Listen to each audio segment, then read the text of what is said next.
എ.ടി.എമ്മുകൾ വഴി 500 രൂപ നോട്ടുകൾ വിതരണം ചെയ്യുന്നത് നിർത്തിവെക്കാൻ റിസർവ് ബാങ്ക് ഓഫ് ഇന്ത്യക്ക് നിർദ്ദേശം ലഭിച്ചതായുള്ള വാട്സപ്പ് സന്ദേശം രാജ്യത്ത് വ്യാപകമായി പ്രചരിക്കുന്നുണ്ട്. ഇത് സത്യമാണോ അല്ലയോ എന്ന് പരിശോധിക്കാം. സെപ്റ്റംബർ 30-നകം നോട്ടുകൾ വിതരണം ചെയ്യുന്നത് നിർത്തുമെന്നായിരുന്നു സന്ദേശം. 2026 മാർച്ച് 31-ഓടെ രാജ്യത്തെ 90% എ.ടി.എമ്മുകളിലും 500 രൂപ നോട്ടുകൾ വിതരണം ചെയ്യുന്നത് നിർത്തും. സെപ്റ്റംബർ 30-ഓടെ പൂർണ്ണമായും നിർത്തലാക്കുമെന്നും സന്ദേശത്തിൽ അവകാശപ്പെടുന്നുണ്ട്. പിന്നീട് എ.ടി.എമ്മുകൾ വഴി 100, 200 നോട്ടുകൾ മാത്രമേ ലഭ്യമാകൂ എന്ന സൂചനയും സന്ദേശത്തിൽ പറയുന്നു. അതിനാൽ തന്നെ 500 രൂപ നോട്ടുകൾ മാറ്റിയെടുക്കാനും ആളുകളോട് നിർദ്ദേശിക്കുന്നുണ്ട്. എന്നാൽ അങ്ങനെയൊരു കാര്യം സത്യമല്ലെന്ന് അറിയിച്ചിരിക്കുകയാണ് കേന്ദ്ര സർക്കാർ.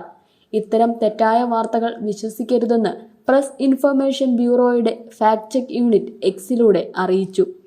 കറൻസിയുമായി ബന്ധപ്പെട്ട സ്ഥിരീകരിക്കാത്ത വിവരങ്ങൾ കൈകാര്യം ചെയ്യുമ്പോൾ ജാഗ്രത പാലിക്കണമെന്നും സർക്കാർ നിർദ്ദേശം നൽകിയിട്ടുണ്ട്.